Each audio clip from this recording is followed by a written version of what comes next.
ঘরোয়া skin whitening cream. আমরা সবাই চাই উজ্জ্বল ও পরিষ্কার ত্বক। আজকে আপনাদের জন্য রয়েছে একটি অসাধারণ ফর্সা হওয়ার ক্রিমের রেসিপি, যা একদম ঘরোয়া উপায় তৈরি করা যায় এবং খুব কার্যকরও। নিয়মিত ব্যবহারে এই ক্রিম ত্বক ফর্সা করতে সাহায্য করে, সেই সাথে ব্রণের দাগ, র্যাশ, ব্ল্যাকহেডস ও চোখের নিচের ডার্ক সার্কেলও কমাতে সাহায্য করে। তো চলুন শুরু করা যাক।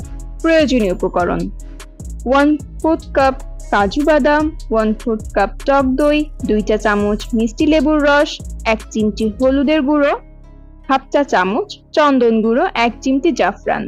তৈরি করার পদ্ধতি: প্রথমে বাদামগুলো 1 রাত পানিতে ভিজিয়ে রাখুন। সকালে খোসা ছাড়িয়ে মিহি পেস্ট করে নিন।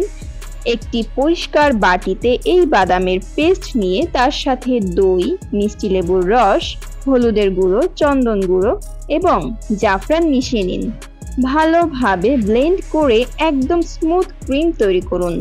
চাইলে মিষ্টি লেবুর রসের পরিবর্তে তাজা লেবুর রস ব্যবহার করতে পারেন। হলুদ না দিলেও চলবে। তৈরি হয়ে গেল এই ক্রিম। একটি পরিষ্কার কাচের পাত্রে রেখে ফ্রিজে সংরক্ষণ করুন। এই ক্রিমে কোনো প্রিজারভেটিভ নেই, তাই এটি 1 সপ্তাহের মধ্যে ব্যবহার করুন। ফ্রিজে না রাখলে 1 ঘন্টার মধ্যেই ব্যবহার করে শেষ করুন। ব্যবহারের নিয়ম: রাতে ঘুমানোর আগে মুখ ভালোভাবে পরিষ্কার করে মুছে নিন। তারপর হাতে নিয়ে অল্প পরিমাণ ক্রিম মুখে লাগান।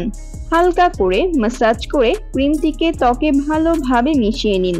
এরপর ঘুমিয়ে পড়ুন। সকালে ঠান্ডা পানি দিয়ে মুখ ধুয়ে ফেলুন। দেখবেন ত্বক উজ্জ্বল ও কোমল দেখাচ্ছে।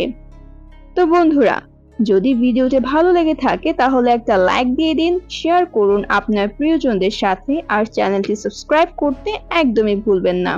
তো ভালো থাকুন, সুস্থ থাকুন। আল্লাহ হাফেজ।